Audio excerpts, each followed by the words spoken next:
ગોડાદરાના દેવદ ગામે 1000 રૂપિયા ઉધાર આપવાનો ઇનકાર કરનાર કાકા સસરાને નજીકમાં રહેતા જમાઈએ ટૂંપો આપી રેંસી નાખ્યો હતો। હત્યા બાદ મોડી રાત્રે ઘરે જઈ પત્નીને કહેતા સમગ્ર મામલો બહાર આવ્યો હતો। દેવદ ગામ મથુરા નગરમાં રહેતી અને 3 સંતાનોની માતા મંજુ દેવી રાઠોડ આ વિસ્તારમાં આવેલી શાળામાં શિક્ષિકા તરીકે નોકરી કરે છે। ઉત્તરાયણની રાત્રે 9:30 વાગ્યે મોહલ્લામાં જ રહેતો જેઠની પુત્રી ગિરજા દેવીનો પતિ સુનિલ ગણેશીલાલ રાઠોડ તેમના ઘરે આવ્યો હતો અને આ શિક્ષિકાના પતિ છોટુ કૈલાશીરામ રાઠોડ પાસે 1000 રૂપિયા ઉધાર માંગ્યા હતા।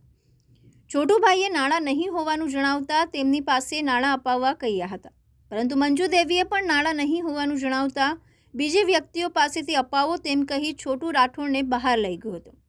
પતિની રાહ જોઈને આ શિક્ષિકા 3 સંતાનો સાથે સૂઈ ગઈ હતી। રાત્રે 11:15 વાગ્યે મોહલ્લામાં રહેતી નણંદ કમલેશી દેવી ગિરિરાજે ઘરનો દરવાજો ખખડાવ્યો હતો અને કાકા છોટુ રાઠોડની ડેડ બોડી ઘરેથી થોડે દૂર ખેતરની બહાર પડી હોવાનું જણાવતા તેઓ ત્યાં દોડી ગયા હતા।